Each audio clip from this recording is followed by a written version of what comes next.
بسم الله الرحمن الرحيم رب اشرح لي صدري ويسر لي أمري واحلل عقدة من لساني يفقهوا قولي ربي زدني علما ربي زدني علما ربي زدني علما اللهم فقهني في الدين اللهم فقهني في الدين اللهم فقهني في الدين اللهم إني أسألك علما نافعا وعملا متقبلا ورزقا طيبا اللهم إني أعوذ بك من علم لا ينفع ومن قلب لا يخشع ومن نفس لا تشبع ومن دعوة لا يستجاب لها اللهم آنس وحشتي في قبري واجعل القرآن نورا وهدى ورحمة اللهم ألهمنا رشدنا وأعوذ بك من شر نفوسنا بسم اللہ الرحمن الرحیم السلام علیکم ورحمۃ اللہ وبرکاتہ.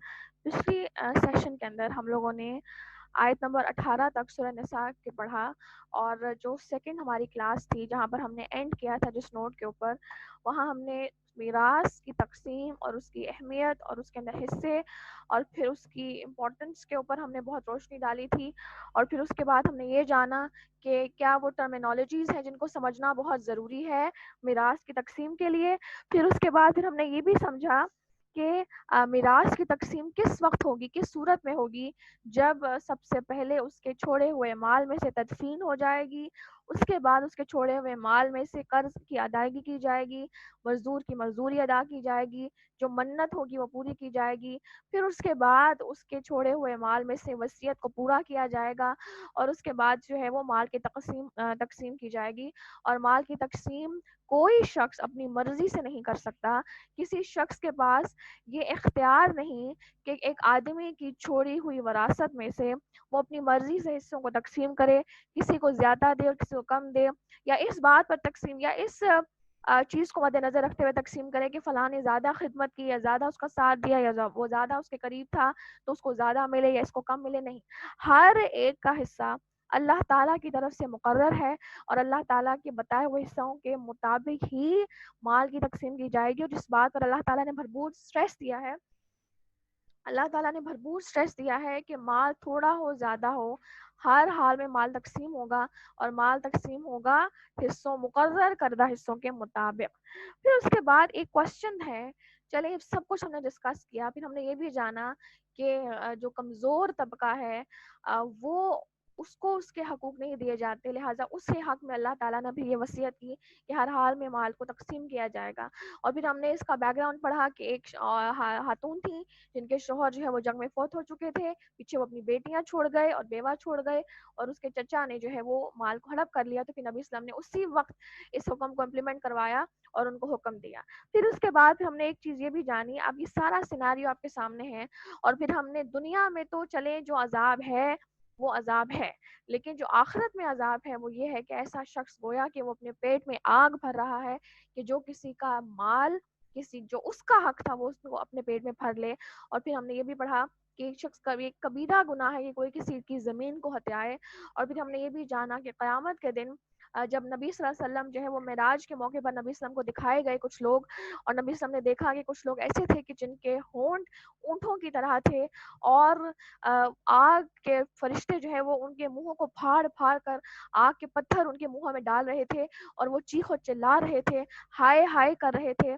جب آپ وسلم نے پوچھا تو ان لوگوں نے تو اس وقت جو ہے وہ جبرائیل علیہ السلام نے بتایا کہ یہ وہ لوگ ہیں کہ جو دنیا میں لوگوں کے ناحق مال کھایا کرتے تھے، اور وراثت میں لوگوں کو حصہ نہیں دیا کرتے تھے، وارثوں کے مالوں کو کھا جایا کرتے تھے۔ اور اسی طرح پھر ہم نے ایک اور جگہ پڑھا کہ قیامت کے دن ایسا شخص جو وارث کے مال کو ناجائز کھا لے، اپنے حصے کے علاوہ دوسرے کے حصے کو ہتھیا لے، تو ایسا شخص قیامت کے دن اپنی قبر سے اس حال میں اٹھے گا کہ اس کے ایک ایک اعضاء یہاں تک کہ نتنوں سے بھی اس کے آگ برس رہی ہوگی اور لوگ پہچان لیں گے۔ تو اس سب سیناریو کے اندر جب اتنی وعیدیں اور اتنا سٹریس اور پورا ایک قانون وراثت ہم نے بتا دیا، ہم نے اس میں ڈسکشن کیا کہ میں نے آپ کو یہ بھی چیز بتائی تھی کہ یہ اتنا ڈائیورس ہے، اتنی یہ ڈائیورس ہے، یہ جو آیات ہم نے پڑھی تھی وراثت کی تقسیم کے اوپر، کہ ان کے اوپر باقاعدہ اسپیشلسٹ ہوتے ہیں، عام انسان ان کی گہرائی میں نہیں جا سکتا، نہ وہ سمجھ سکتا ہے۔ تو لہٰذا یہ بہت ضروری ہے کہ اس کی پروموشن کی جائے، ان آیات کو بیان کیا جائے اپنے گھر کے مردوں کے سامنے اور اپنے بچوں کے سامنے، اور ان کی جو اویئرنیس ہے وہ دلائی جائے اور خود کو بھی جانا جائے۔ تو اب سوال یہ پیدا ہوتا ہے کہ وراثت کی تقسیم کیوں ضروری ہے؟ آخر کیوں اتنا سٹریس آ رہا ہے، کیوں اتنا حکم ہے، کیوں اللہ تعالیٰ نے باقاعدہ رک کر مورل ویلیوز سے ہٹ کر ایک پورا، although یہ بھی ایک مورل ویلیوز ہے اور یہ آپ کہنے کہ مورل کربز کو جنم دیتا ہے، لیکن پھر بھی ایک بات ہے نا کہ رک کر ایک عام بیان سے ہٹ کر ایک اتنا طویل بیان کیا اللہ تعالیٰ نے۔ تو وراثت کے مال کی تقسیم کی اہمیت کیا ہے، یہ چیز جو ہے یہ آپ سب سے ایک سوال ہے، اور اس کے اوپر بارے میں آپ سوچتے رہیے گا۔ انشاءاللہ تعالیٰ اس کلاس کے اینڈ پہ جو ہے وہ ہم لوگ ڈسکس کریں گے اس ٹاپک کو، ٹھیک ہے؟ تو لہٰذا یہ آپ نے ذہن میں رکھنا ہے کہ وراثت کے مال کی تقسیم کیوں ضروری ہے، اور اس کی اویئرنیس کس طرح سے سوسائٹی میں پھیلائی جائے، اور کیا وہ چیز ہے کہ جس نے وراثت کی تقسیم کو دبا دیا، ٹھیک ہے؟ سوال آپ نے اپنے پاس نوٹ ڈاؤن کرنا ہے۔ نمبر 1، وراثت کی تقسیم کی کیوں ضروری ہے؟ نمبر 2، کیا وہ چیز ہے کہ جس نے آج ہمارے دور میں وراثت کی اس تقسیم کو، بیٹیوں کے اس وراثت میں حق کو دبا دیا؟ ٹھیک ہے، یہ 2 کوسچنز ہیں، اور مجھے بہت امید ہے کہ آپ بہت اچھے انشاءاللہ آنسرز لائیں گے، اپنے ایکسپیرینس کے مطابق لائیں، اور انشاءاللہ تعالیٰ یہ بہت ڈسکس کرنا بہت ضروری ہے۔ سوچتے رہیں اس بات پر، پھر انشاءاللہ تعالیٰ ہم کلاس کے اینڈ پہ ڈسکس کرتے ہیں۔ اچھا، دوسرا سوال ہے وہ کیا چیز ہے کہ جس نے وراثت کے مال کو، وراثت کی تقسیم کو دبا دیا سوسائٹی کے اندر سے، جس طرح تقسیم کرنا چاہیے اس کو اس طرح سے نہیں کیا گیا۔ ٹھیک ہے جی، تو یہ ہمارا پچھلا لیکچر تھا جس کو میں نے تھوڑا سا ریوائز کرنے کی کوشش کی ہے۔ آج ہم انشاءاللہ تعالی آیت نمبر 19 کو ڈسکس کریں گے۔ آیت نمبر 19 کھول لیجئے اپنے قرآنوں میں، اور کوشش کریں جب آپ لیکچر سننے بیٹھے ہیں تو آپ اگر اسی طرح بیٹھیں گے، قرآن آپ کے سامنے نہیں ہوگا، چیزیں واضح نہیں ہوں گی اور کبھی بھی یاد نہیں رہیں گی، کبھی بھی وہ جو قرآن سے ایک لو ہے اور جو قرآن سے جو محبت ہے وہ نہیں ہوگی۔ آپ قرآن نہیں کھول سکتے تو اپنے موبائل پر کھول سکتے ہیں، لیکن قرآن آپ کے سامنے ہونا چاہیے، جو آیت میں آپ کے سامنے پڑھ رہی ہوں وہ آپ کے سامنے ہو، تاکہ چیزیں آپ کو پتہ ہو کہ جو پڑھایا جا رہا ہے، جو پڑھا جا رہا ہے وہ قرآن سے ہے، وہ خود ساختہ بات نہیں ہے۔ ٹھیک ہے، چلیں جی آیت نمبر 19 کی طرف آ جائیے۔ بسم اللہ الرحمن الرحیم۔ اے ایمان والو، تمہیں حلال نہیں کہ زبردستی عورتوں کو ورثے میں لے بیٹھو، انہیں اس لیے روک نہ رکھو کہ جو تم نے انہیں دے رکھا ہے اس میں سے کچھ لے لو. ہاں یہ اور بات ہے کہ جو کوئی کھلی برائی اور بے حیائی کریں ان کے ساتھ اور ہاں یہ اور بات ہے کہ جو کوئی کھلی برائی اور بے حیائی کریں اور ان کے ساتھ اچھے طریقے سے برتاؤ رکھو.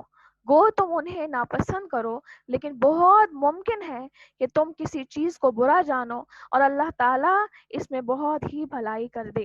تو اب یہاں پر آیت کے اندر کچھ احکامات بتائے جا رہے ہیں اور آپ دیکھیں کہ آیت کا آغاز کہاں سے ہو رہا ہے؟ یا ایھا الذین آمنو. اور جس آیت کا آغاز، یہ ایک رول ہے جو آپ کو پتا ہونا چاہیے، بینگ اے اسٹوڈنٹ آف قرآن، یہ آپ کو پتا ہونا چاہیے کہ جس بھی آیت کا آغاز یا ایھا الذین آمنو سے ہوتا ہے اس آیت کے اینڈ پہ ہر حال میں 100% وہ باتیں ڈسکس کی جاتی ہیں، وہ احکامات ڈسکس کیے جاتے ہیں جو کنڈیشنز آف ایمان ہیں، جن پر عمل کیے بغیر ایمان کامل ہو ہی نہیں سکتا. جیسے آپ سمجھ لیں کہ چابی کے وہ دانے ہیں، چابی ایمان ہے، اور یہ جتنے احکامات یا ایھا الذین آمنو کے بعد ڈسکس ہوتے ہیں وہ چابی کے وہ ڈپریشنز ہیں، وہ دانے ہیں. اگر چابی صرف اور صرف ایسی بنا دی جائے اور اس کے اوپر دندانے نہ ہوں تو کبھی بھی وہ لاک کو اوپن نہیں کر سکتی. بالکل اسی طرح یہ جو دندانے ہیں یہ وہ پری ریکوزٹس ہیں ایمان کے، تو لہٰذا ایمان کے پری ریکوزٹس ہوتے ہیں جو یا ایھا الذین آمنو کے بعد ڈسکس کیے جاتے ہیں. تو لہٰذا اب سب سے پہلا حکم یہاں پر کیا آ رہا ہے کہ اے ایمان والو، تمہیں حلال نہیں کہ زبردستی عورتوں کو ورثے میں لے بیٹھو. اب یہاں پر ایک تھوڑا سا ہسٹری کی طرف چلتے ہیں کہ وہاں پر کیا قانون تھا، کیا باتیں تھیں کہ جن کی وجہ سے یہ آیت نازل ہوئی. بنیادی طور پر ہوتا یہ تھا کہ عورتوں کو، میں نے آپ کو پہلے بھی بتایا کہ عورت کی کوئی اسٹیم نہیں تھی، کوئی عورت کی اوقات نہیں تھی، عورت کو بہت ہی نچلے درجے کا سمجھا جاتا تھا. تو لہٰذا اب کیا ہوتا تھا کہ جب عورت کا شوہر مر جاتا تھا تو لوگ کیا کرتے تھے کہ اس کو ایک جس طرح مال کو تقسیم کر دیا جاتا ہے اسی طرح زبردستی عورت کو تقسیم کر دیا جاتا تھا. فہام خواہ کوئی بھی شخص اس کا وارث بن بیٹھتا تھا اور پھر خود بخود وہ اپنی مرضی سے اسے نکاح کر لیتا تھا اور اس کے مال کو بھی ہڑپ کر جاتا تھا. تو گویا کہ عورت جو ہے وہ اس دور میں ایک کموڈٹی کی طرح تھی، ایک عام چیز کی طرح تھی کہ جو چاہے جس طرح چاہے اس کے ساتھ رویہ اختیار کرے. تو لہٰذا اسلام نے آ کر جو ہے وہ عورت کو اس کی آئیڈینٹی تھی، عورت کو اس کا ایک مقام دیا کہ عورت کوئی وراثت میں بیچ دینے والا کوئی مال نہیں ہے بلکہ ایک انسان ہے، یہ کسی صورت کسی کا وارث نہیں بن سکتی. تو اسی لیے بھی یہاں پر کہا جا رہا ہے کہ تمہیں حلال نہیں، یہ چیز تمہارے لیے ناجائز ہے کہ تم زبردستی عورتوں کو ورثے میں لے بیٹھو. اور اس کے بعد آپ دیکھیے گا، اور انہیں اس لیے روک نہ رکھو کہ جو تم نے انہیں دے رکھا ہے اس میں سے کچھ لے لو. اب ایک حکم تو یہ ہو گیا کہ تم کسی صورت عورت کو اپنا وارث نہیں بنا سکتے. اس دور میں یہ چیز بہت کامن تھی اور آج بھی ایسا ہی ہے کہ عورتوں کو، آپ اسپیشلی ٹرائبل ایریاز میں چلے جائیں، ریموٹ ایریاز میں چلے جائیں جہاں پر دین نام کی کوئی چیز نہیں ہے اور وڈیرا سسٹم ہے، تو وہاں پر عورت کی کوئی، آپ کہہ لیں کہ اس کی کوئی اہمیت نہیں ہے، عورت کے ساتھ ہی ظلم و زیادتیاں ہو رہی ہیں. تو لہٰذا ایسی صورتحال میں یہ چیز انسان کے اوپر حرام ہے کہ وہ عورت کا وارث بن بیٹھے بجائے اس کی مرضی کے بغیر. اب بات اگلی آ رہی ہے، اگلا حکم کیا آ رہا ہے کہ انہیں اس لیے روک نہ رکھو کہ جو کچھ تم نے انہیں دے رکھا ہے تم اس میں سے لے لو. یعنی مثال کے طور پر اب ایسا بھی ایک ظلم عام تھا، بہت عام تھا. ایک ظلم میں نے آپ کے سامنے پہلے ذکر کیا، اب ایک اور ظلم بڑا عام تھا اس سوسائٹی کے اندر. وہ یہ تھا کہ اگر کسی شوہر کو اس کی بیوی پسند نہیں ہوتی تھی تو وہ اسے چھٹکارا حاصل کرنے کے لیے اسے خود طلاق نہیں دیتا تھا. اب اسے چھٹکارا بھی حاصل کرنا ہے، اسے اپنی بیوی پسند نہیں ہے، اب وہ اسے طلاق نہیں دیتا تھا بلکہ کیا کرتا تھا کہ خوب تنگ کرتا تھا، خوب مار کٹائی لگاتا تھا، ایٹ دا سیم ٹائم اسے قید بھی رکھتا تھا، ایٹ دا سیم ٹائم اسے طلاق بھی نہیں دیتا تھا. آج بھی ایسا ہی ہے کہ عورت کو اس کا شوہر مار مار کر وہ نشہ آور ہے. ہماری سوسائٹی میں ہم خود ہماری آنکھیں دیکھتے ہیں، ہم وٹنس ہیں کہ اور مرد جو ہے وہ مسلسل ظلم کر رہا ہے لیکن اس کے وارث، جو عورت کے وارث ہیں، وہ اس کو نہ ہی بچا رہے ہیں اور عورت جو ہے وہ نہ ہی ادھر کی ہے نہ ادھر کی ہے، نہ وہ طلاق لے کر بھی الگ نہیں ہو سکتی. تو لہٰذا کیونکہ اگر وہ طلاق لے گی، اس کو ملے گی تو شوہر کے اوپر ایک لیبل لگے گا. تو ایسی صورتحال میں کیا بتایا جا رہا ہے کہ جو ہے اب شوہر کو، کیونکہ وہ اس کی بیوی پسند نہیں ہوتی تھی تو لہٰذا وہ چھٹکارا بھی حاصل کرنا چاہتا تھا لیکن پھر وہ طلاق بھی نہیں دیتا تھا، مسلسل ظلم و زیادتی کرتا تھا.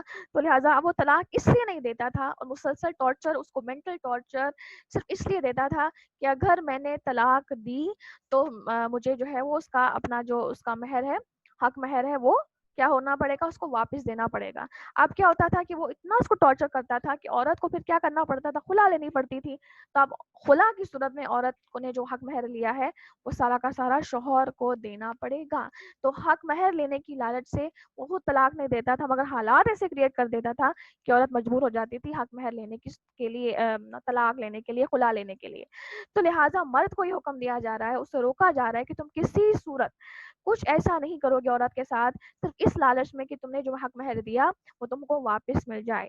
ہاں یہ اور بات ہے کہ کوئی بھلی برائی اور بے حیائی کرے، یعنی ایک عورت اگر بے حیائی، کھلی بے حیائی کر رہی ہے، کھلی جو ہے وہ برائی کر رہی ہے، اور ہم نے یہ بھی جانا کہ یعنی عریاں ہے، فاحشہ عورت ہے، تو ایسی صورتحال میں اس کو طلاق دی جا سکتی ہے.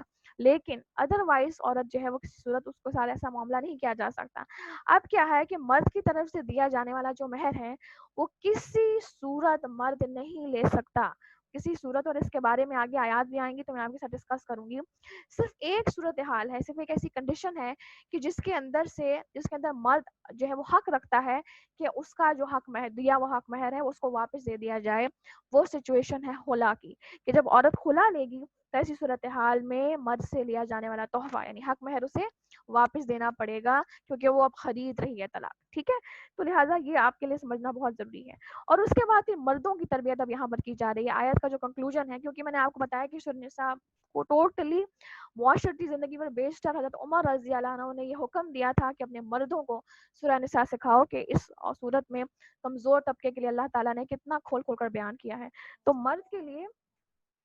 مرد کے لیے یہ صورت سمجھنا بہت ضروری ہے تاکہ وہ عورتوں کے اور کمزور طبقوں کے حقوق اور اپنی ذمہ داریوں کو سمجھ سکے، کیونکہ اسی صورت میں مرد کو قوام بنایا گیا ہے. ٹھیک ہے، تو لہٰذا اب یہاں پر اللہ تعالیٰ نے احکامات دو دیے، اور اس کے بعد اللہ تعالیٰ نے مردوں کی تربیت اور شوہروں کی، خصوصی طور پر شوہروں کی تربیت اللہ تعالیٰ کر رہے ہیں کہ جب ایک مرد شوہر بنتا ہے تو اس کے اوپر کیا ذمہ داری ہے، کیا حکم اس کے اوپر اس کو دیا جا رہا ہے. وہ یہ کہ ان کے ساتھ اچھے طریقے سے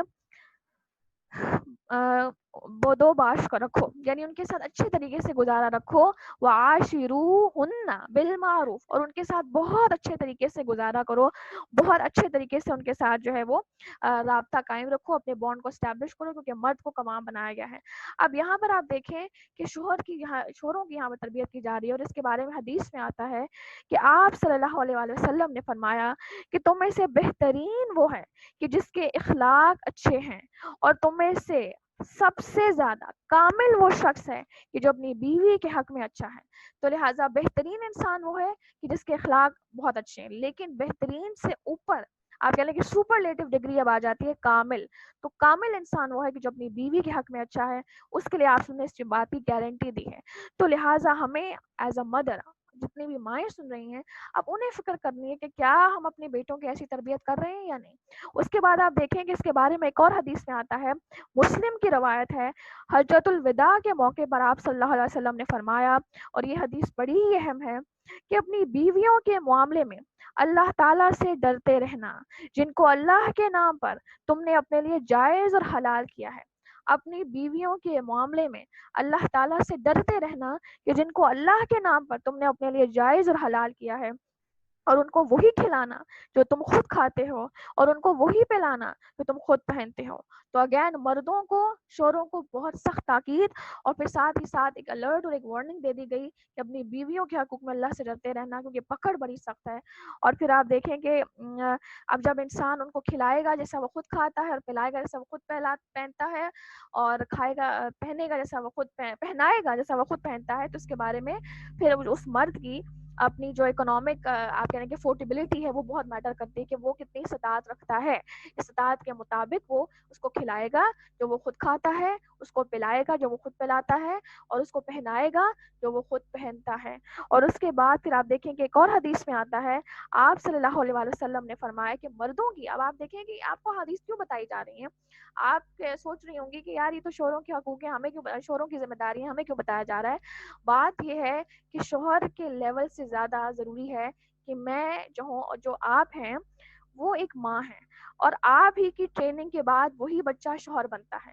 اگر وہ شوہر بعد میں جا کے باغی اور ظالم اور تھپڑ مارنے والا اور کٹائی کرنے والا ہے، تو اس کا سارا وبال اس ماں پر ہے کہ جس نے اس کی اپبرنگنگ کی. تو لہٰذا پکڑ سخت ہے ماں کی، باپ کی نہیں ہے، ماں کی ہے. بیٹا نو ڈاؤٹ باپ کو کاپی کرتا ہے، لیکن ماں کی تربیت اس کے اندر شامل ہے. تو یہ آپ کو سکھایا جا رہا ہے کہ آپ اپنے بچے کو سکھائیں گے کہ نبی کیسے تھے صلی اللہ علیہ وسلم ایز این ہسبینڈ، اور تمہیں کیسا بننا ہے. ٹھیک ہے. تو لہٰذا اسی طرح اس کے بارے میں ایک اور حدیث میں آتا ہے، آپ صلی اللہ علیہ وسلم نے فرمایا وہ تحفہ جو تم اپنی بیوی کو دیتے ہو وہ تمہارے لیے بہترین صدقہ ہے. یہاں تک کہ ایک اور حدیث نے فرمایا کہ وہ نوالا جو تم اپنی بیوی کے منہ میں ڈالتے ہو وہ بہترین صدقہ ہے. تو لہٰذا یہ سب ٹریننگ اور اپبرنگنگ ہے. پھر آپ دیکھیں کہ نبی اسلام نے یہ باتیں کر کے صرف امت کو پیغام نہیں دیا، خود اپنی زندگی میں اس چیز کو امپلیمنٹ کر کے دکھایا. واقعات بہت زیادہ بھرے ہوئے ہیں، اور آپ کہنے کے ایموشنل واقعات ہسٹری میں بھرے ہوئے ہیں. ایک بڑا ہی پیارا واقعہ ہے کہ جب حضرت عائشہ رضی اللہ عنہ کی جب نکاح ہوا نبی صلی اللہ علیہ وسلم سے، تو حضرت عائشہ رضی اللہ عنہ بہت ہی چھوٹی اور کم سن تھیں، تو لہٰذا وہ گڈیوں سے کھیلتی تھی، اپنی سہیلیوں کو بلا لیا کرتی تھی. اب نبی اسلام as a head of state ہیں، اتنا بڑے ان کے پاس ذمہ داریاں ہیں، اور جب وہ مسجد سے جب وہ سب ڈیلنگس کے بعد گھر آ رہے ہیں اور گھر میں وہ دیکھ رہے ہیں کہ شور شرابہ ہے، بچیاں کھیل رہی ہیں، تو آٹومیٹکلی ایک عام مرد تھوڑا فرسٹریٹ ہو جائے گا کہ بھائی گھر میں بھی سکون نہیں ہے اور اتنا شور ہے. تو لہٰذا جب نبی صلی اللہ علیہ وسلم گھر میں آیا کرتے تھے تو جو سہیلیاں تھیں نبی حضرت فاطمہ حضرت عائشہ رضی اللہ عنہ کی، وہ گھبرایا جایا کرتی تھی، ڈر جایا کرتی تھی اور پردوں میں چھپ جایا کرتی تھی. تو نبی صلی اللہ علیہ وسلم ان کو ڈھونڈ ڈھونڈ کر نکالتے اور ان سے کہتے کہ آؤ اور کھیلو، آؤ اور کھیلو. کیونکہ اپنی بیوی کے مینٹالٹی کو سمجھتے تھے، اس کو اسسٹ کرنے کے لیے وہ ہر طرح کا وہ انوائرمنٹ پرووائڈ کرتے تھے کہ جو اپنی بیوی کو وہ سہولت فراہم کر سکیں. پھر آپ دیکھیں کہ ایک بڑا ہی پیارا واقعہ آتا ہے کہ جس کے اندر جب نبی اسلام کی، کیونکہ کئی ساری وائفز تھیں ہم یہ جانتے ہیں، اور ایک دفعہ جب نبی اسلام کی باری تھی ایک اور امہات المومنین کے گھر، تو جو دوسری ان کی بیوی تھیں انہوں نے اپنے گھر حلوہ بنایا، اور انہوں نے یہ چاہا کیونکہ نبی اسلام کو میٹھا بہت پسند تھا، تو انہوں نے کہا کہ چلو میں میٹھا جو میں نے حلوہ بنایا تو لہٰذا میں ان کے گھر بھیج دیتی ہوں. تو انہوں نے کیا کیا کہ حلوہ جو ہے وہ دوسری بیوی کے گھر بھیج دیا نبی صلی اللہ علیہ وسلم کے لیے. اب جب چونکہ سوکن آپا جو ہوتا ہے، سوکن آپا آپ کہتے ہیں جو سوکن ہوتا ہے، تو یہ اس کے چرچے تھے. اب کیا ہوا کہ جب انہوں نے دیکھا کہ میرے گھر نبی اسلام آئے ہوئے ہیں اور اس وقت میری باری ہے اور کیوں دوسری بیوی نے حلوہ بھیجا ہے، انہوں نے کیا کیا ادھر ہی پلیٹ لی اور اس کو زمین پر دے مارا، اور پلیٹ جو بکھر کر رہ گئی، حلوہ بھی گر گیا.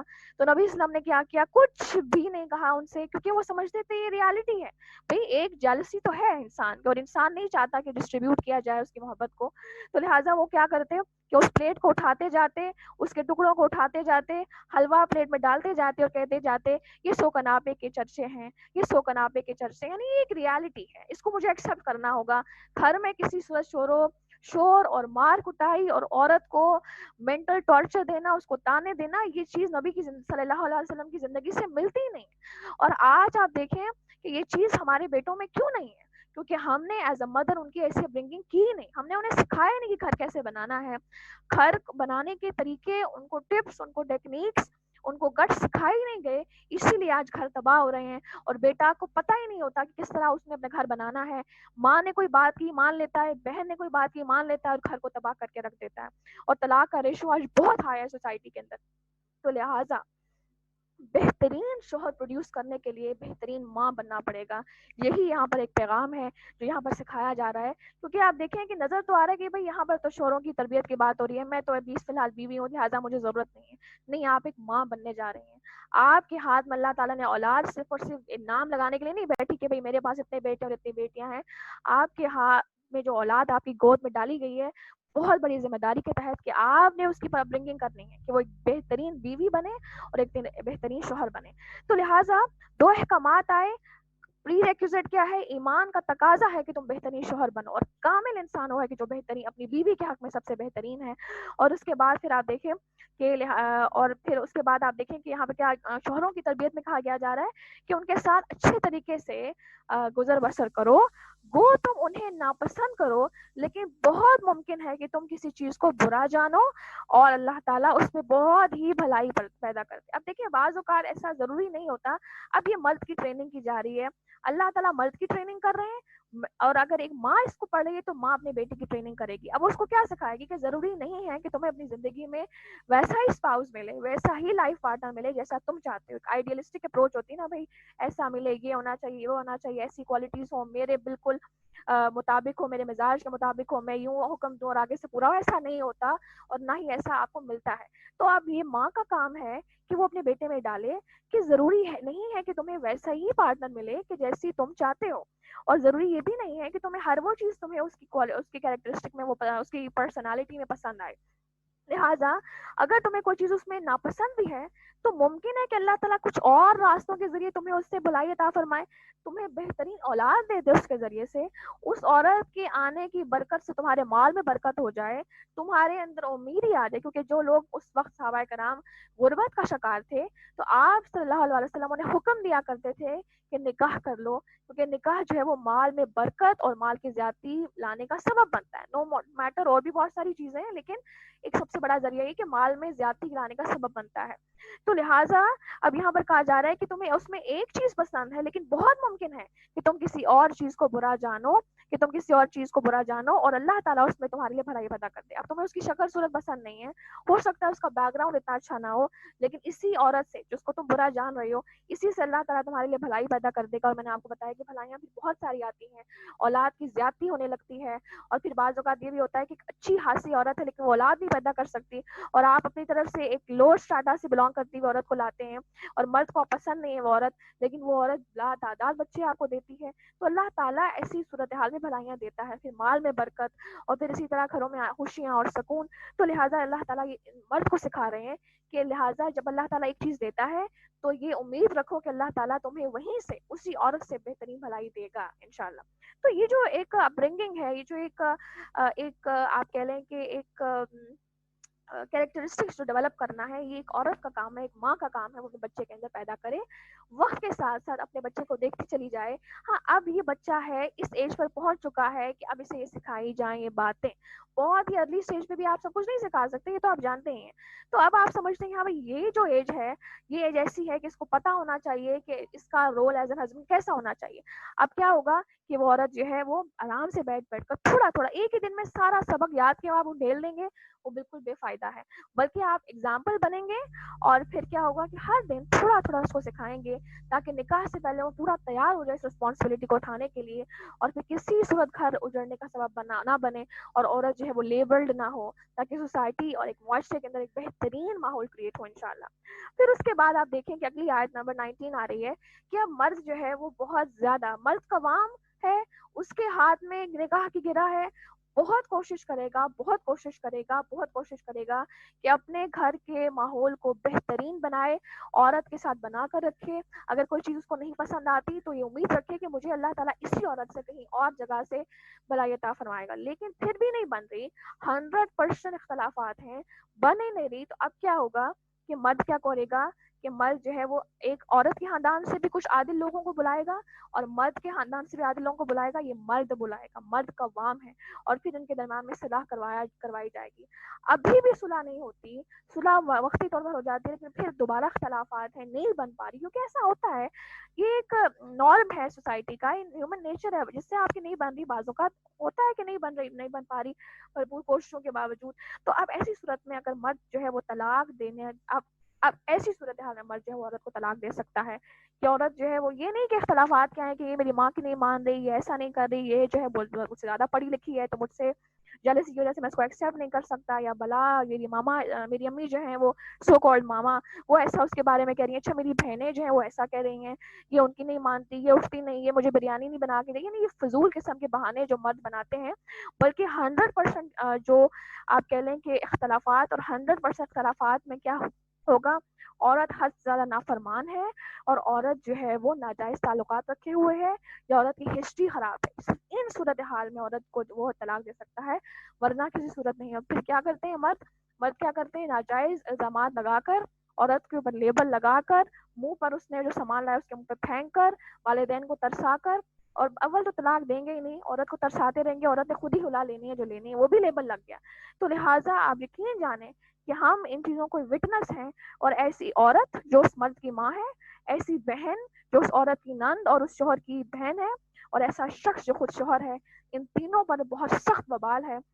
کیونکہ آپ صلی اللہ علیہ وسلم نے حکم دیا تھا کہ عورتوں کے حقوق کے بارے میں اللہ سے ڈرنا, عورتوں کے حقوق کے بارے میں اللہ سے ڈرنا. تو لہٰذا مظلوم کی دعا فوراً بدعا سن لی جاتی ہے, اور پھر اللہ تعالیٰ دکھاتا ہے معاشرے کو، کیونکہ دنیا مکافات عمل ہے. تو جب خود ایسا دیکھ رہے ہیں کہ ایسا ہو رہا ہے تو ایٹ لیسٹ بولیں تو صحیح، اور اگر آپ کے گھر میں ہو رہا ہے تو زبان اٹھائیں اور اس کو روکیں. تو لہٰذا اس ایسے حالات کو سے پہلے اس بچے کے نکاح سے پہلے اس کو اتنا اسٹیبل بنا دیں کہ وہ اس ذمہ داری کو ایکسیپٹ کرنے کے قابل ہو جائے. یہی لیسن اس عنایات ہمیں دے رہی ہیں اور پوری معاشرت سکھا رہی ہیں ہمیں. اور spouse ship, being a spouse, ہمیں کیسے جو ہے وہ جینا ہے. شوہر ہے تو وہ کیسے کرے گا، وہ کیسے گھر کو چلائے گا، اور بیوی کیسے ہے وہ ابھی آگے ہم آیات میں پڑھیں گے کہ بیوی کو کیسا بننا ہے. انشاءاللہ وہ آگے آیات میں آ جائے گا، کیونکہ سورہ نساء ہے تو یہ آپ کو سب کچھ سکھا کر چھوڑے گی انشاءاللہ. تو اب کیا ہے کہ اب ایسی صورتحال میں مرد اگر طلاق دیتا ہے تو کم دے رہے ہیں. ابھی ذرا غور سے سنیے گا. اور اگر تم ایک بیوی کی جگہ دوسری بیوی کرنا ہی چاہتے ہو، یعنی تم طلاق دینا چاہتے ہو پہلی کو اور اب دوسری شادی کا تم ارادہ کر بیٹھے ہو، تو ان میں سے کسی کو تم نے خزانے کا خزانہ بھی دے رکھا ہو تو بھی اس میں سے کچھ نہ لوگے. تم نے اس عورت کو حق مہر دیا، اب تم کو طلاق دے رہے ہو بھائی، اب تم اس کو طلاق دے رہے ہو تو اگر تم نے خزانوں کے خزانے، کروڑوں خربوں تم نے اس کو حق مہر دے رکھا ہے، تم ایک پائی بھی نہیں اس سے لے سکتے ہو. تمہارا یہ حق نہیں، وہ حق مہر تم پر حرام ہے لینا. اور اس کے بارے میں حدیث میں آتا ہے کہ آپ صلی اللہ علیہ وسلم نے فرمایا کہ تحفہ یا ہدیہ دے کر واپس لینے والے کی مثال اس کتے جیسی ہے جو کہہ کرے اور پھر چاٹ جائے، اپنی کہہ کو، اپنی الٹی کو چاٹ جائے. استغفر اللہ. تو لہٰذا ان کربس کو ہائی لائٹ کرنا اور ان چیزوں کو پرسنالٹی کے اندر انکلکیٹ کرنا یہ ہماری ذمہ داری ہے کہ قرآن ہم بہترین مائیں پروڈیوس کرتا ہے. شرط یہ کہ کیا ہم بہترین ماں بننا چاہتے ہیں یا نہیں. تو لہٰذا اب یہاں پر کیا ہے کہ تم نے اگر ان کو خزانے بھی دے رکھے ہوں تو بھی تم ان سے کچھ نہ لوگے. اور کیا کہا جا رہا ہے، کیا تم اس سے ناحق اور کھلا گناہ ہوتے ہوئے بھی لے لوگے، کیا تم اسے ناحق اور کھلا گناہ ہوتے ہوئے بھی لے لوگے. اور پھر اس کے بعد آپ دیکھیں اسی سے آگے آ رہا ہے تم اسے کیسے لے لوگے، یعنی تم کیسے اس عورت سے حق مہر لے سکتے ہو کہ تم ایک دوسرے سے مل چکے ہو اور ان عورتوں نے تم سے مضبوط عہد و پیمان لے رکھا ہے. تم تو عہد کر چکے تھے، تمہاری زمین تو تمہارے اور اس عورت کے درمیان تو ایجاب و قبول بھی ہو چکا تھا، تم تو عہد کر چکے تھے، اور اب تم اس عہد کو توڑ رہے ہو، اللہ کے نام پر کیے ہوئے عہد کو توڑ رہے ہو اور اب تم اس دیے ہوئے کو لے رہے ہو. تو تم ایسا کیسے کر سکتے ہو. اللہ تعالیٰ اب یہاں پر انتہائی جذباتی ہو کر یہ اور اس مرد سے سوال کر رہے ہیں کہ تم یہ کیسے جرت کر سکتے ہو اپنے دیے ہوئے مہر کو عورت سے لیتے ہوئے. اب اس سے آگے جو آیات آ رہی ہیں وہاں پر محرم رشتوں کا ذکر ہے اور کن رشتوں سے پردہ نہیں، اور ان رشتوں کے سامنے ہم اپنی زیب و زینت کا اظہار کر سکتے ہیں. ہمیں جب رمضان میں ڈسکشن کی تھی سورہ نساء کی تو ہم نے نامحرم رشتوں کا ذکر کیا تھا. اب یہاں پر جو ہے اللہ تعالیٰ محرم رشتوں کا ذکر کر رہے ہیں. قرآن آپ کے ذہن میں کوئی ڈاؤٹ نہیں چھوڑتا کہ یار قرآن میں اس تو ذکر آیا لیکن اس کا مینشن کیا اللہ تعالیٰ نے. تو اللہ تعالیٰ ہمیں جواب دے رہا ہے کہ بھائی وہ نامحرم رشتے تھے، وہ سب ڈسکس ہو چکے ہیں، فکر نہیں کریں، انشاءاللہ دوبارہ جب سورہ نور کی باری آئے گی تو ہم دوبارہ ڈسکس کر لیں گے. لیکن یہ کہ ہم نے ایک اوور ویو لے لیا تھا. اب یہاں پر اللہ تعالیٰ محرم رشتوں کا ذکر کر رہے ہیں تو وہ ہمیں محرم رشتوں کا ذکر ہے. تو آپ نے کیا کرنا ہے، اپنے قرآن کی وہ نمبرنگ کرتے جانا ہے. ٹھیک ہے، چلیں جی. بسم اللہ الرحمن الرحیم. اور ان عورتوں سے نکاح نہ کرو جن سے تمہارے باپوں نے نکاح کیا ہو. اچھا، ان آیات کو ڈسکس کرنے سے پہلے یہ سمجھنا بہت ضروری ہے کہ محرم رشتے کون سے ہیں اور نامحرم رشتے کون سے ہیں. محرم رشتے وہ رشتے ہیں کہ جن سے نکاح کرنا حرام ہے، شریعت نے اس کو حرام کیا ہے. یہ پاکیزہ رشتے ہیں، یہ خونی رشتے ہیں. اور پھر ان رشتوں کے سامنے چہرے کا پردہ نہیں ہوگا. ان رشتوں کے سامنے آپ زیب و زینت کی آرائش کر سکتے ہیں، زیب و زینت کا اظہار کر سکتے ہیں. اور پھر نامحرم رشتے کون سے ہیں، یہ وہ رشتے ہیں کہ جن سے نکاح ہو سکتا ہے اور ان رشتوں کے سامنے چہرے کو کھولنا، جسم کی نمائش کرنا، زیب و زینت، اس چیز کو شریعت نے حرام قرار دیا ہے. کیونکہ یہ چیز پھر کیا کرتی ہے، یہ بے حیائی کو فروغ دینے کا سبب بنتی ہے. اس لیے زنا کے دروازوں کو بند کرنے کے لیے عورت کو حکم دیا گیا ہے. مردوں کے لیے بھی بے شمار احکامات آئے ہیں سورہ نور میں، لیکن عورت کو حکم دیا گیا ہے کہ وہ اپنے پردے کا اہتمام کرے گی اور اپنی نظروں کی حفاظت کرے گی. اور مرد کو حکم دیا گیا ہے کہ وہ نامحرم سے اپنی نظروں کی حفاظت کرے گا اور اپنے پرائیویٹ پارٹس کی حفاظت کرے گا. یہ بڑا ڈیٹیل کے ساتھ سورہ نور میں ڈسکشن ہے، میں نے تھوڑا سا ریوائز کیا ان کے لیے جو نئے ہیں ہمارے پاس. اچھا جی، اب یہاں پر ہم جو ہے وہ نامحرم رشتوں کا تذکرہ تو سورہ نور میں ڈیٹیل کے ساتھ بیان کر دیا گیا. اب یہاں پر محرم رشتوں کا ذکر آ رہا ہے. اور ان عورتوں سے نکاح نہ کرو جن سے تمہارے باپوں نے نکاح کیا ہے مگر جو گزر چکا ہے. یعنی کہ باپوں نے نکاح کیا یعنی مائیں، تو مائیں جو ہے وہ محرم رشتہ ہے. اور پھر مگر جو پہلے گزر چکا، اس کا مطلب ہے کہ پہلے ایسا ہوتا تھا اور اس لیے اللہ تعالیٰ نے اس قانون کو بند کیا.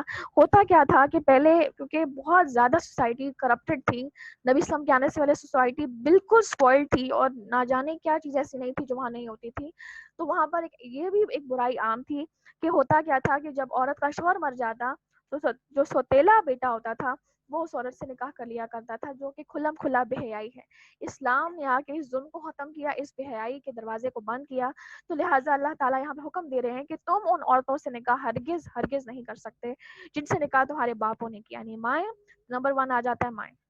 مگر جو پہلے گزر چکا، یہ بے حیائی کا کام اور بغض کا سبب ہے اور بڑی ہی بری راہ ہے اور حرام کی گئی. اب یہاں پر 7 محرم رشتوں کا ذکر آ رہا ہے، 7 محرم رشتوں کا ذکر آ رہا ہے. اور حرام کی گئی تم پر تمہاری مائیں، تمہاری لڑکیاں اور تمہاری بہنیں اور تمہاری پھوپھیاں اور تمہاری خالائیں اور بھائی کی لڑکیاں اور بہن کی لڑکیاں اور تمہاری وہ مائیں جنہوں نے تمہیں دودھ پلایا ہو اور تمہیں تمہاری دودھ شریک بہنیں اور تمہاری ساس اور تمہاری وہ پرورش کردہ لڑکیاں جو تمہاری گود میں ہیں، تمہاری ان عورتوں سے جن سے تم دخول کر چکے ہو یعنی تعلق قائم کر چکے ہو. ہاں اگر ان سے جمع نہ کیا ہو تو تم پر کوئی گناہ نہیں. اور تمہارے سلبی یعنی سگے بیٹے، ان کی بیویاں اور تمہارا 2 بہنوں کا جمع کرنا، ہاں جو گزر چکا سو گزر چکا، یقیناً اللہ تعالیٰ بخشنے والا مہربان ہے. اب یہاں پر اللہ تعالیٰ نے اس سے آگے بھی کچھ آیات ہیں محرم رشتوں کا ذکر کیا ہے. تو آپ دیکھیں سب سے پہلا محرم رشتہ جس کا یہاں پر ذکر آ رہا ہے وہ تمہاری مائیں ہیں. اب مائیں جو ہیں ماؤں کی کیٹیگری میں ہر وہ عورت جو ماں کی کیٹیگری میں لایا کرتی وہ محرم رشتہ ہے، اس سے نکاح حرام ہے. اس میں کون کون آ جائیں گے؟ مائیں آ جائیں گی، نانیاں یعنی ماں کی ماں، نانیاں، اسی طرح باپ کی ماں دادیاں، پھر اسی طرح پر نانیاں اور پر دادیاں. یہ چاروں رشتے بھی ماؤں کی ہی کیٹیگری میں ہیں اور یہ چاروں رشتے بھی محرمات میں سے ہیں. اس کے بعد اور تمہاری لڑکیاں یعنی تمہاری بیٹیاں. اب بیٹیاں بھی سگی ہوں، سوتیلی ہوں، الاتی ہوں، اخیافی ہوں، سوتیلی ہوں، یہ تمام بیٹیاں جو ہیں ان سے نکاح نہیں کیا جا سکتا، یہ محرم رشتوں میں سے ہیں. میں نے آپ کو پہلے بھی بتایا تھا کہ الاتی کون سی ہیں اور عینی کون سی ہیں اور اخیافی کون سی ہیں. تو میں تھوڑا سا ریوائز آپ کے لیے کر دیتی ہوں. ایک سیکنڈ.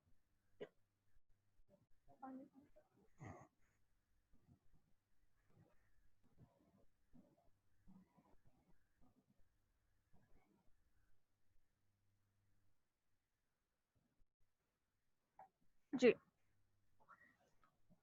تو بہنوں کا ذکر آ رہا ہے، تو بہنیں سگی ہوں گی، سوتیلی ہوں گی، لاتی ہوں گی، خیافی ہوں گی، وہ چاروں جو ہے وہ محرمات کی کیٹیگری میں لایا کرتے ہیں. اب اینی کون سی ہوتی ہیں بہنیں؟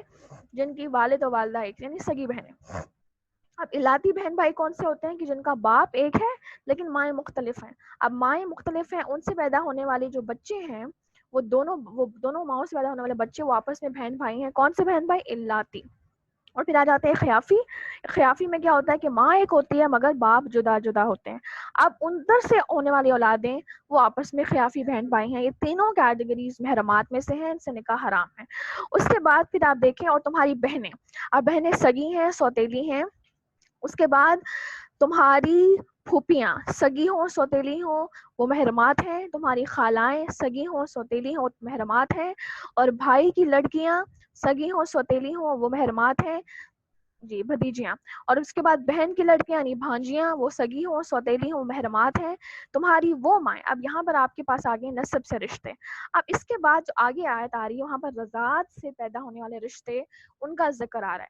اچھا اب رضاعت کیا ہوتی ہے اس کو تھوڑا سا ڈسکس کر لیتے ہیں. رضاعت میں یہ ہوتا ہے کہ کسی رشتے کو محرم بنانے کے لیے ایک عورت جو ہے وہ اس کو دودھ پلائے گی، اور دودھ جب اس عورت اس بچے کو پلائے گی تو وہ اس رضاعت کے پیریڈ کے اندر اندر پلائے گی. اگر وہ رضاعت کے پیریڈ سے نکل گیا وہ بچہ تو اس کو دودھ اگر پلا بھی دیا تو وہ کسی صورت اس کا رضاعی رشتہ دار نہیں، وہ محرم نہیں بن سکتا. ٹھیک ہے. اب سوال یہ پیدا ہوتا ہے کہ رضاعت کا پیریڈ کون سا ہے کہ جب رضاعت ثابت ہوگی. تو امام ابو حنیفہ رضی اللہ رحمۃ اللہ کے نزدیک رضاعت کا جو پیریڈ ہے وہ 2.5 سال ہے. یعنی 2.5 سال کی عمر میں جو بچہ ہے اگر اس کو عورت دودھ پلائے گی تو ایسی صورتحال میں وہ عورت اس کی رضائی ماں بن جائے گی. اور باقی تمام اماموں کے نزدیک کون سی ایسی ایج ہے کہ جس ایج کے اندر رضاعت ثابت ہو جائے گی؟ وہ 2 سال ہے. اب 4 سال 5 سال 6 سال کی عمر میں ایسا عمل کیا تو وہ رضاعی رشتے کے میں داخل نہیں ہو سکتا، رضاعت کی کیٹیگریز فلفل نہیں ہو سکتی، رضاعت کی کنڈیشنز فلفل نہیں ہو سکتی، اور پھر کیا ہوگا کہ وہ آپ کا رضاعی رشتہ دار نہیں بن سکتا. اب سوال یہ پیدا ہوتا ہے کہ چلے میں نے آپ کو عمر بتا دی، امام ابو حنیفہ کے نزدیک 2.5 سال اور باقی تمام اماموں کے نزدیک 2 سال. اس کے بعد سوال یہ پیدا ہوتا ہے کہ کتنی مقدار میں وہ دودھ پیے گا تو رضاعت ثابت ہوگی، کیونکہ یہ بڑا ہی پاکیزہ رشتہ ہے، 1-2 بار پینے سے رضاعت ثابت نہیں ہوتی. تو لہٰذا اگر اس بچے نے 5 بار دودھ پیا اور 5 بار خوب پیٹ بھر کر پیا، جس کے بارے میں حضرت علی اور حضرت عائشہ رضی اللہ عنہ فرماتی ہیں کہ اس کی رگوں میں تک دودھ کی جو تاثیر ہے وہ پہنچ گئی، تو ایسی صورتحال میں پھر کیا ہوگا کہ وہ بچہ اب اس کا رضاعی رشتہ دار ہے اور وہ ماں اس کی رضاعی ماں ہے. ٹھیک ہے، تو اب کیا ہے، وہ محرم رشتہ بن چکا ہے. اب جب رضاعی رشتہ داروں سے بھی، رضاعی ماں، رضاعی بہن، جتنے رشتے میں نے آپ کے سامنے ڈسکس کیے ہیں، رضائی ماں ہے، رضائی بیٹی ہے، رضائی بہن ہے، رضائی پھپھی ہے، رضائی خالہ ہے، یعنی اس عورت سے جتنے رشتے ہیں وہ تمام رضائی رشتے ہوں گے. تو لہٰذا اب رضائی بھانجی، رضائی بھتیجی، تو ان سب سے بھی پردہ نہیں ہے، ان سب کے سامنے بھی جو ہے وہ آپ کہنے ہیں کہ زیب و زینت کی آرائش ہوگی، اور یہ سب آپ کے محرم رشتے ہیں. انہی کا ذکر اب ان 7 رشتوں کے بعد آ رہا ہے. اب میں وہ آپ کے سامنے آیت پڑھوں گی تو انشاءاللہ آپ کو کلیئر ہو جائے گا. اچھا، اب یہ دیکھ لیجئے گا جی. حرام کی گئی، اب میں شروع سے پڑھتی آ رہی ہوں، پھر جہاں سے وہ پیسج سٹارٹ ہوتا ہے وہاں سے میں آپ کو بتاتی ہوں. حرام کی گئی تم پر تمہاری مائیں، تمہاری لڑکیاں یعنی تمہاری بیٹیاں، تمہاری بہنیں، تمہاری پھپھیاں، تمہاری خالائیں، تمہاری بھائی کی لڑکیاں، تمہاری بہن کی لڑکیاں، اور تمہاری وہ مائیں. اب یہاں سے رضاعت کی بات آ رہی ہے. اور تمہاری وہ مائیں جنہوں نے تمہیں دودھ پلایا ہو، اور تمہاری دودھ شریک بہنیں. اور اب یہ کیا ہے، یہ رضاعی رشتہ دار ہیں. یہ رضاعی رشتے بھی کیا ہیں، محرم رشتے ہیں، جن سے نکاح اللہ تعالیٰ نے حرام کر دیا ہے. اور اس کے بعد تمہاری ساس بھی، اور مرد کے لیے اس کی ساس جو ہے وہ محرم ہے. اور تمہاری وہ پرورش کردہ لڑکیاں جو تمہاری گود میں ہیں، یعنی کہ بیوی کی بیٹیاں. ایک مرد کے لیے بیوی کی جو بیٹیاں ہیں وہ کیا ہیں، محرم ہیں. لیکن جی، یعنی دیکھیں، ایک تو اپنی بیٹی ہے نا، ایک ہے کہ کسی اور عورت سے ہونے والی جو بیٹی ہے، کسی اور بیوی سے ایک مرد کی بات ہو رہی ہے کہ کسی اور کی بیوی سے، کسی اور بیوی سے جو بیٹیاں ہیں وہ اس کے لیے جو ہے وہ محرم ہیں. کس صورتحال میں، یہ آپ کو بتایا جا رہا ہے. ایک تو اپنی مرد کی بیوی ہے نا، اس کی بیٹی تو obviously محرم ہے.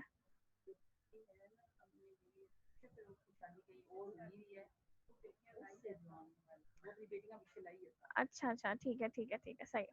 اچھا، اب بیوی کیا ہے، ایک تو اس کی اپنی بیوی ہے، ایک دوسری جو بیوی ہے وہ کسی اور شوہر سے جو بیٹیاں لائی ہے، وہ بیٹیاں اس شوہر کے لیے محرم ہیں. لیکن کس صورتحال میں، اگر تمہاری ان سے، اب وہ اس کے لیے محرم ہے، تمہاری ان عورتوں سے جن سے تم دخل کر چکے ہو، تو اگر اس سے تعلق قائم ہو چکا ہے تو وہ جو بیٹیاں لائی ہے پچھلے کسی شوہر سے، تو وہ عورت بیٹیاں بھی محرم ہوں گی. ہاں، اگر تم نے ان سے جمع نہ کیا ہو تو تم پر کوئی گناہ نہیں. اگر اب اس عورت سے اگر جمع نہیں ہوا، تعلق قائم نہیں ہوا، تو پیچھے سے جو وہ بیٹیاں لائی ہے اب وہ اس کے لیے نامحرم ہے. وہ عورتیں ان بچیوں کا اس مرد سے نکاح ہو سکتا ہے. یہ بات ہو رہی ہے. اور تمہاری سلبی سکے بیٹوں کی بیویاں، یعنی بہو سے بھی بہو جو ہے وہ سسر کی محرم ہے. لیکن جو منہ بولا بیٹا ہے، اس کی جو بیوی ہوگی وہ نامحرم ہوگی سسر کے لیے. یہ بات سمجھنے کی بڑی ضروری ہے. ٹھیک ہے جی. اور تمہاری 2 بہنوں کا جمع کرنا. اب کیا ہے، ایک اور چیز حرام کر دی اللہ تعالیٰ نے، وہ یہ کہ 2 بہنوں کو ایک نکاح میں جمع نہیں کیا جا سکتا. آپ دیکھیں، نبی صلی اللہ علیہ وسلم کی 2 بیٹیاں تھیں، حضرت ام کلثوم رضی اللہ عنہ، حضرت رقیہ رضی اللہ عنہ. پہلے نکاح ہوا حضرت ام کلثوم رضی اللہ عنہ کا حضرت عثمان غنی رضی اللہ عنہ کے ساتھ. پھر جب ان کی وفات ہو گئی تو پھر نبی صلی اللہ علیہ وسلم نے، حضرت عثمان کی بھی خواہش تھی، اور نبی صلی اللہ علیہ وسلم نے پھر حضرت رقیہ رضی اللہ عنہ کا نکاح کیا. تو اب یہ ہے کہ بیک وقت وہ دونوں بیٹیاں ان کے نکاح میں نہیں تھیں، بلکہ باری باری ہوا، ایک کی وفات ہوئی تو دوسری کی پھر نکاح، دوسری جو ہے وہ نکاح میں آ گئی. تو لہٰذا اسی طرح 2 بہنوں کو نکاح میں جمع کرنا حرام کر دیا گیا. اسی طرح خالہ اور بھانجی کو بیک وقت نکاح میں جمع نہیں کیا جا سکتا، یہ بھی حرام ہے. اور یعنی بیک وقت ایک ہی مرد کے ساتھ. اور اسی طرح پھر پھوپھی اور بھتیجی کو بھی بیک وقت ایک ہی مرد کے ساتھ نکاح میں جمع نہیں کیا جا سکتا. اب کیا صورتحال ہوگی، کیونکہ اس کے اندر پھر کیا ہے کہ بغض اور حسد اور مساد کے جو ہے وہ جڑ روٹ پکڑ لیتی ہے. لیکن ایسی صورتحال ہے کہ اب جو ہے وہ بیوی مر چکی ہے, اب جو ہے بجائے اس کے کہ پیچھے وہ اپنی اولاد چھوڑ چکی ہے, اب بجائے اس کے کہ مرد جو ہے وہ کسی اور عورت کو لائے گا اور اس کو یہ مطلب وہ نہیں ہے, شیورٹی نہیں ہے کہ وہ عورت اس کا خیال رکھ بھی سکے گی یا نہیں. ایسی صورتحال میں اگر وہ اس عورت کی جو فوت ہو چکی ہے اس کی بہن کو ان کی ماں بنا کر لاتا ہے تو یہ زیادہ بہترین طریقہ ہے جو شریعت نے کھولا ہے. لیکن جب وہ نکاح میں بہن ہے تو دوسری بہن یا دوسری بھتیجی یا دوسری بھانجی جو ہے وہ نکاح میں نہیں آ سکتی. اور اس کے بعد حرام کی گئی, ابھی آیت نمبر 24 میں آپ کے سامنے پڑھ رہی ہوں, اور حرام کی گئی شوہر والی عورتیں, یعنی شادی شدہ عورت بھی تمہارے لیے حرام ہے, اس سے نکاح کرنا حرام ہے, مگر جو تمہاری ملکیت میں آ جائے, یعنی جو لونڈیاں ہیں ان کے لیے آپ حکم مختلف ہے. اب دیکھیں, اب اگر ہم ابھی کے اس میں چل رہے ہیں, جس دور میں ہم جی رہے ہیں, اس دور کے اندر سلیوری جو ہے وہ مکمل طور پر ختم ہو چکی ہے, ابولش ہو چکی ہے. لیکن جو پچھلے اگر آپ دور میں چلے جائیں تو وہاں پر لونڈیوں کا جو قانون تھا وہ بڑا ہی کامن تھا, لونڈیاں لوگ رکھتے تھے, غلام بھی تھے. اب سوال یہ پیدا ہوتا ہے کہ ان سے نکاح یعنی شادی شدہ تو عورتوں سے نکاح کو حرام کر دیا گیا ہے, لیکن لونڈیوں سے کیوں حلال ہے؟ اب کیا ہوا, یہ آیت کی سیناریو مناظر میں پہلے ہم وہ سمجھ لیتے ہیں. ہوا یوں کہ جب جنگ سے لونڈیاں آئیں تو جو مسلمان تھے ان کے لیے جائز تھا کہ وہ ان لونڈیوں سے جب ان کے مالک بن جائیں تو ان سے تعلق قائم کر سکتے ہیں. لیکن مرد چونکہ وہ شادی شدہ تھی پہلے سے, وہ جو لونڈیاں تھیں, تو جو صحابہ کرام تھے انہوں نے بڑی قباحت محسوس کی, تو لہٰذا اس صورتحال میں پھر یہ آیت اتری کہ جو ہے ایسی صورتحال میں اب کیا ہوگا کہ لونڈیوں کے لیے جو ہے وہ مستثنا ہے اس حکم سے, لونڈیوں کے ساتھ تم تعلق قائم کر سکتے ہو. اب کیا ہے کہ لونڈی یا غلام کون ہے, کیونکہ یہ بھی بڑا ایک کنٹروورشل ایشو ہے کہ جو لوگ اسلام کو تنقید کا نشانہ بناتے ہیں وہ یہ کہتے ہیں کہ بھئی ایک نکاح ہی نہیں ہوا اور ویسے ہی مسلمانوں کو حکم دے دیا گیا, کیوں دیا گیا؟ تو آپ دیکھیں کہ تھوڑا سا حکمت کو سمجھنا بہت ضروری ہے, کیونکہ اگر قرآن کے احکامات کی حکمت کو نہ سمجھا گیا تو یہ قرآن جو ہے وہ لوگوں کو گمراہ کرنے کا سبب بن جاتا ہے انفارچونیٹلی. تو ہوا یہ ہے کہ غلام یا لونڈیاں کون ہیں؟ وہ غلام یا وہ انسان جو جنگ کے بعد, یعنی مسلمان اور کفار کی جنگ ہوئی, اب ان کی طرف سے جنگ ہوئی, اچھی خاصی جنگ ہوئی, اور پھر ان کی طرف سے جو لوگ ہیں وہ ان کی قیدی بنے. اب یہ جو قیدی بنے ان کو نام دیا گیا غلام, اگر مرد تھا اور عورت تھی تو لونڈی. اب کیا ہوا کہ جو لونڈیاں تھیں یہ پہلے سے میرڈ بھی تھیں, کچھ غیر شادی شدہ بھی تھیں, جوان بھی تھیں. اگر ان کو قیدی بنا کر مسلمان اپنے معاشرے میں کھلم کھلا چھوڑ دیتے, کیونکہ ان کا کوئی دین ایمان تو تھا نہیں, تو کافر لوگوں کی تھیں, تو یہ معاشرے میں فحاشی اور عریانی قسم کے اڈے کھولنے کا سبب بن سکتی تھیں, مسلمان معاشرے کو تباہ کرنے کا سبب بن سکتی تھیں. اب اس چیز کو روکنے کے لیے کیا ہوا کہ ان کو اسٹیٹ کے سربراہ کے پاس لایا جاتا, پھر وہاں سے کیا ہوتا کہ ہمارے غنیمت تقسیم کیا جاتا, ساتھ ہی ساتھ ان لوڈیوں کو بھی لوگوں کے حوالے کر دیا جاتا, لوگ ان کے مالک بن جاتے. پھر مالک کو حکم دیا گیا کہ اب چونکہ اس نے اپنی ڈیزائر تو فلفل کرنی ہے تو حلال طریقے سے فلفل کر سکتا ہے, لہٰذا اب وہ ان کے ساتھ تعلق قائم کر سکتا ہے. لیکن ساتھ ہی ساتھ ایک قانون رکھ دیا گیا کہ اب اس شخص, اب چونکہ وہ مالک ہے, جب اس نے اس عورت کے ساتھ تعلق قائم کر دیا, اب وہ کسی صورت اس لونڈی کو بیچ نہیں سکتا, کسی صورت وہ اس لونڈی کو بیچ نہیں سکے گا. اور دوسرا یہ کہ اس سے پیدا ہونے والی جو اولاد ہوگی وہ کیا ہوگی, وہ اس مرد کی وارث ہوگی, اس کے مال میں وہ شریک ہوگی, اور دوسرا یہ کہ وہ اولاد آزاد ہوگی. تو اس طرح سے ایک اچھا ماحول کریٹ کرنے کے لیے قانون رائج کیے گئے. لہٰذا اس لیے یہاں پر آ رہا ہے کہ شادی شدہ عورتوں کے ساتھ تو نکاح حرام ہے, لیکن اگر شادی شدہ لونڈی آتی ہے تو اس سے تمہارے لیے نکاح جو ہے وہ جائز ہے, کیونکہ جب وہ تمہاری لونڈی بنی, تمہاری غلام بنی, تو وہ نکاح ختم, اسلام نے اس کو, اسلام کی شریعت میں وہ نکاح ختم. آج کے دور میں یہ چیز نہیں ہے, اس دور کی تھی, تو لہٰذا وہ جو ایک کانسیپٹ ہے, جو مس کانسیپشن ہے, اس کے حل کے لیے میں نے آپ کو یہ بات بتائی ہے. اور اللہ تعالیٰ نے یہ احکامات تم پر فرض کر دیے ہیں, اور ان عورتوں, آپ جتنے احکامات ہم نے آج ڈسکس کیے ہیں, شوہروں کے حقوق, شوہروں کی ذمہ داریاں, عورت کے حق, اس سے پہلے آپ دیکھ لیں کہ کس طرح سے محرمات کا جو محرمات کا ذکر آیا, اور اس سے پہلے پھر کیا ہم نے رضائی رشتوں کا ذکر کیا. پھر عورتوں کو کسی صورت ورثے میں نہیں بٹھایا جا سکتا, اسی طرح جو مرد ہے وہ کسی صورت مہر نہیں لے سکتا. آج مہروں جو مردوں ہیں ان کی زبردست قسم کی جو ہے وہ ٹریننگ ہوئی ہے آج کی آیات میں. تو لہٰذا اب کیا ہے کہ اللہ تعالیٰ یہ احکامات پر فرض کر دیے ہیں اللہ تعالیٰ نے, اور ان عورتوں کے سوا اور عورتیں تمہارے لیے حلال کی گئی, یعنی یہ تمام محرم رشتے ہیں, ان کے علاوہ تمام عورتیں تمہارے لیے نکاح کے لیے حلال ہیں.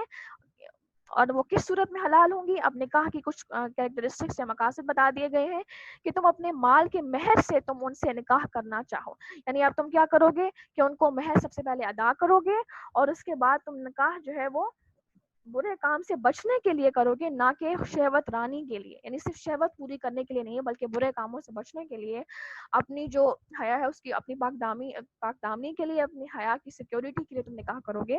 تو اب یہاں پر اللہ تعالیٰ نے ایک اور بڑی بات کلیئر کر دی کہ نہ تم نکاح صرف اس لیے کرو گے کہ تم پاک دامن ہو سکو، تم برے کاموں سے بچ سکو، نہ کہ تم شہوت رانی کے لیے کر سکو۔ تو یہاں پر زنا اور دوسرا نکاح متع کا جو کانسیپٹ ہے وہ یہاں پر مکمل طور پر ختم ہو چکا ہے، اور اس کی تردید ہے، زبردست تردید۔ اب نکاح متع کیا ہے؟ آج بھی ایک اسکول آف تھاٹ کے نزدیک نکاح متع جو ہے وہ حلال ہے، انفارچونیٹلی۔ تو لہٰذا اب نکاح متع کیا ہے؟ نکاح متع یہ ہے کہ کچھ چند گھنٹوں کے لیے، چند ہفتوں کے لیے، چند مہینوں کے لیے وہ نکاح کر لیتے ہیں، اور پھر وہ اپنی جو ڈیزائر ہے اس کو فلفل کرتے ہیں، اور اس کے بعد اس عورت کو آزاد کر دیتے ہیں۔ اب وہ عورت کسی اور سے پھر نکاح کرے گی، چند ہفتوں کے لیے ڈیزائر فلفل کرے گی، نکاح۔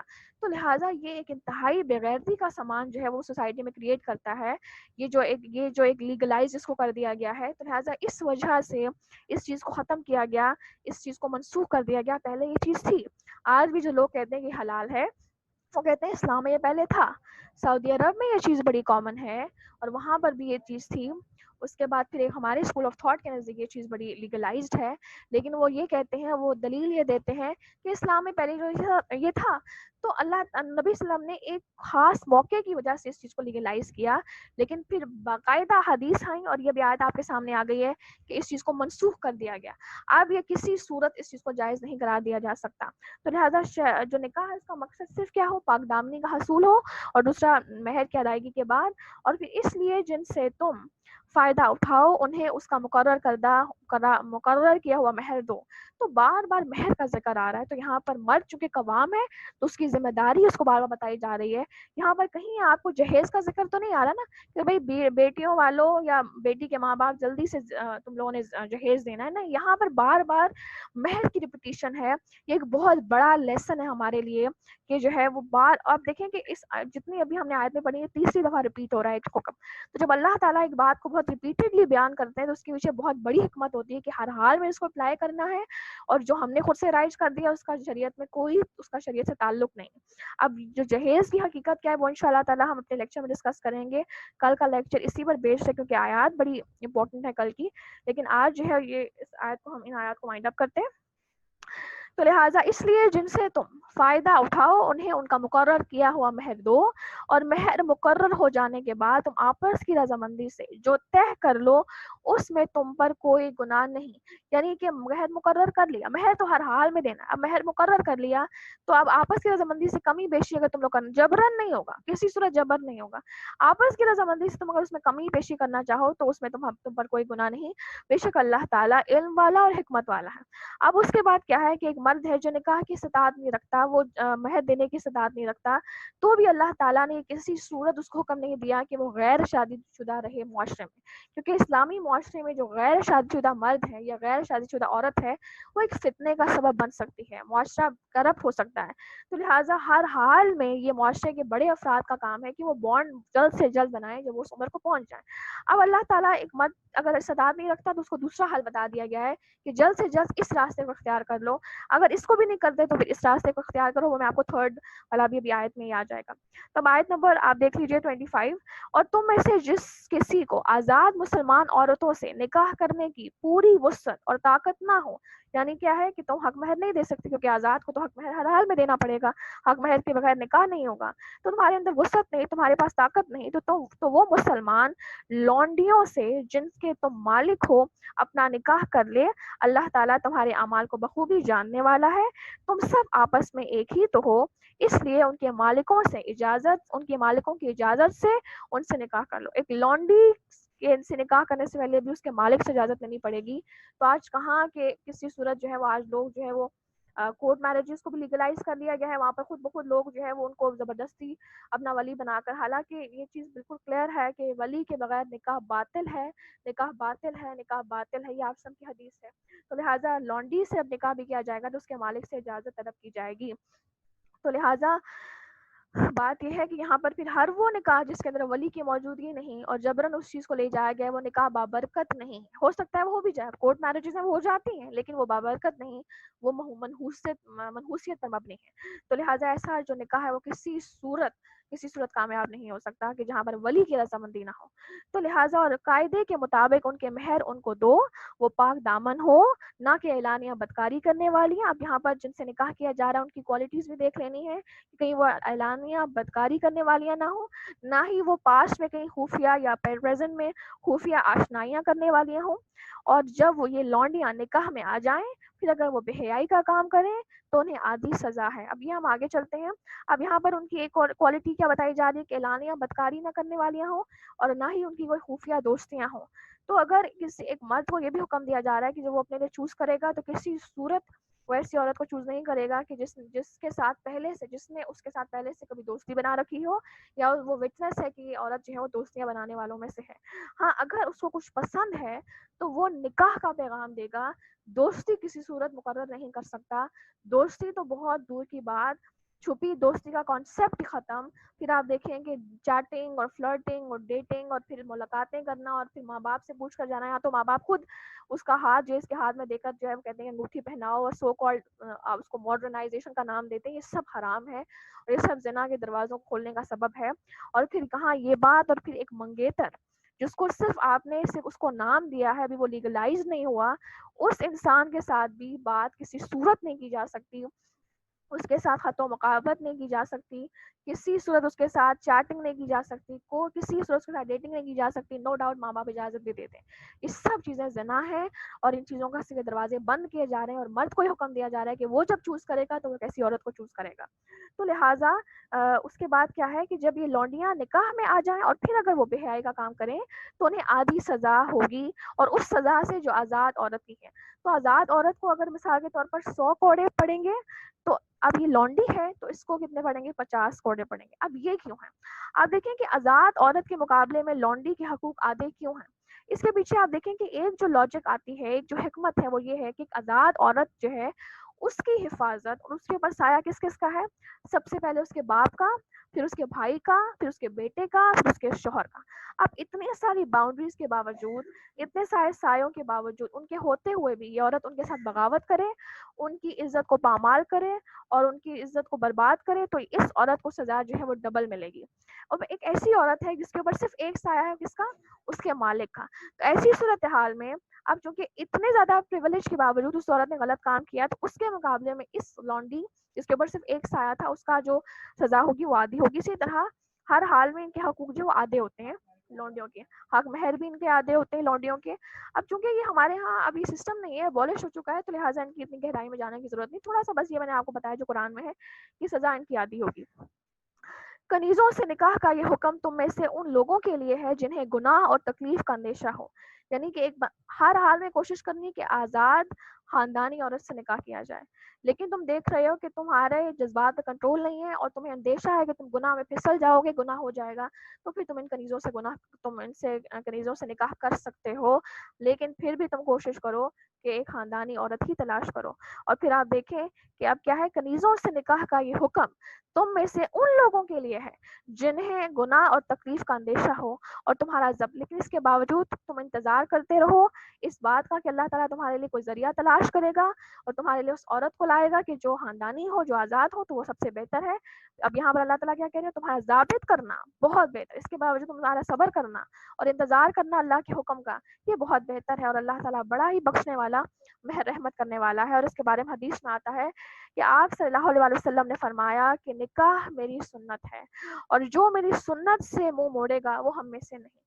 اور پھر اسی طرح آپ صلی اللہ علیہ وسلم نے یہ بھی حکم دیا, وہ انسان جو مجرد ہے یعنی جو ان میرڈ انسان ہے, اس کے لیے اللہ آپ صلی اللہ علیہ وسلم نے یہ قانون دیا, آپ صلی اللہ علیہ وسلم نے اس کو حکم دیا, اس کو ایڈوائز دیا.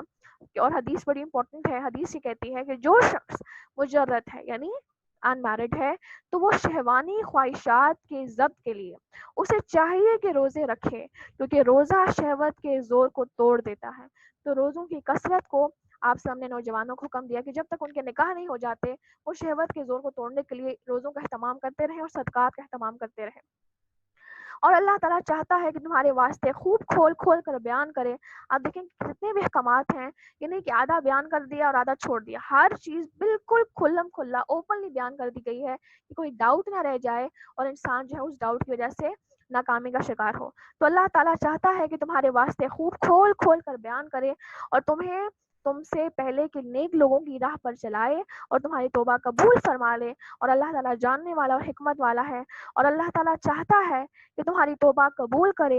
اور جو لوگ خواہشات کے پیروکار ہیں وہ چاہتے ہیں کہ تم اس سے بہت دور ہٹ جاؤ، یعنی تم دین سے بہت دور ہٹ جاؤ اور تم کسی صورت ان کو دین جو ہے وہ پابندیاں لگتی ہیں، ان کو دین پر احکامات پر عمل کرنا پابندیاں لگتا ہے، ان کو حجاب پابندی لگتا ہے، ان کو یہ سب چیزیں پابندی لگتے ہیں.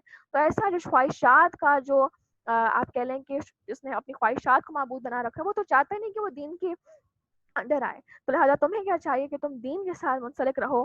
کیوں اللہ تعالیٰ نے حکم دیا؟ تاکہ اللہ تعالیٰ تمہاری توبہ کو قبول و منظور فرما لے. اور اس کے بعد کیا اللہ تعالیٰ کہہ رہے ہیں؟ اللہ تعالیٰ چاہتا ہے کہ تم سے تخفیف کر دے، یعنی اللہ تعالیٰ نے انتہائی آسان احکامات نازل فرمائے ہیں تاکہ تمہارے لیے آسانی ہو اور تمہاری زندگیوں میں آسانی ہو. اور اس لیے آپ نے فرمایا تھا، یہ بڑی امپورٹنٹ حدیث ہے، کہ مجھے آسان دین دے کر بھیجا گیا ہے. یعنی نبی صلی اللہ علیہ وسلم کا جو دین ہے وہ سب سے زیادہ آسان ہے، جو ہماری شریعت ہے وہ سب سے زیادہ آسان ہے. باقی شریعتوں کے ساتھ اگر آپ کمپیئر کریں تو ہمارے پاس جو شریعت لائی گئی نبی صلی اللہ علیہ وسلم کی طرف سے، اللہ تعالیٰ نے جو بھیجی، وہ دنیا کی سب سے زیادہ آسان ترین شریعت ہے، جس کے اندر ہر طرح کے اسٹیٹا کے حقوق ہیں. سیکنڈلی آسانیاں بہت زیادہ ہیں. اب یہ چھوٹی سی ابھی آپ کو دیکھیں، ہر چیز میں نے تو نہیں کری نا، میں کانسٹنٹلی 1.5 گھنٹہ بولتی ہوں اور آپ کچھ بھی نہ کریں، تو لہٰذا اب آپ کے لیے چھوٹی سی اسائنمنٹ ہے، وہ بھی آپ کو بتاتی ہوں. تو اللہ تعالیٰ چاہتا ہے کہ تم سے تخفیف کرے، کیونکہ انسان کمزور پیدا کیا گیا ہے. کیونکہ انسان کمزور بنایا گیا ہے تو اللہ تعالیٰ نے بہت زیادہ آسانیاں رکھی ہیں دین میں، اور وہ اس قابل ہے کہ ان پر عمل کیا جا سکتا ہے. دین اس قابل ہے کہ اس پر عمل کیا جا سکتا ہے. کوئی ایسا حکم نہیں کہ جو مشکل ہو انشاءاللہ.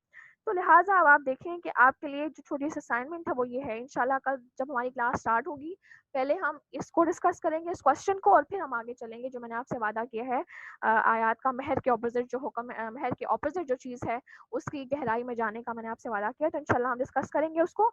تو کوشچن یہ ہے، آپ سب اپنے پاس کوشچن نوٹ ڈاؤن کر لیں، اور آپ جتنے بھی ہمارے ساتھ شامل ہوں گے آپ نے ایک ایک بات لانی ہے سامنے. کوشچن یہ ہے کہ دین میں، ہمارے دین، میں نے آپ سے یہ کہا نا کہ ہماری شریعت دنیا کی تمام شریعتوں سے سب سے زیادہ آسان ہے. تو کوشچن یہ ہے کہ دین میں کیا کیا آسانیاں ہیں، ہمارے دین میں کیا کیا آسانیاں ہیں. تو آپ ایک آسانی ڈسکس کریں، اس سے کیا ہوگا کہ ہمارے دلوں میں ہمارے دین کی محبت پیدا ہوگی. ہمیں کبھی یہ نہیں محسوس ہوگا کہ ہمارا دین تو بڑا ہی سخت ہے. جب آپ جانیں گے، جب آپ غور و فکر کریں گے اور آپ دوسروں کو سنیں گے کہ یار یہ بھی ہے، یہ بھی ہے، ایک ہی بار میں کسی ایک پر ڈال دوں گی تو اس کا فائدہ نہیں ہے. ڈسٹریبیوٹیڈ ہوگا، ہر ایک کوئی بتائے گا پوائنٹ، تو اس سے بہت زیادہ جو ہے فائدہ ہوگا انشاءاللہ تعالیٰ. تو یہ کوشچن آپ کے لیے ہے، کل ہم سب سے پہلے ڈسکس کریں گے، اس کے بعد ہم آگے چلیں گے. اب آج کا جو سوال تھا وہ یہ تھا، جو میں نے آپ سے ڈسکس کیا تھا وہ یہ تھا کہ وراثت کی جو تقسیم ہے وہ کیوں ضروری ہے، اور وراثت کی تقسیم کو کس چیز نے روک دیا ہے. یہ دو سوال تھے آپ سے.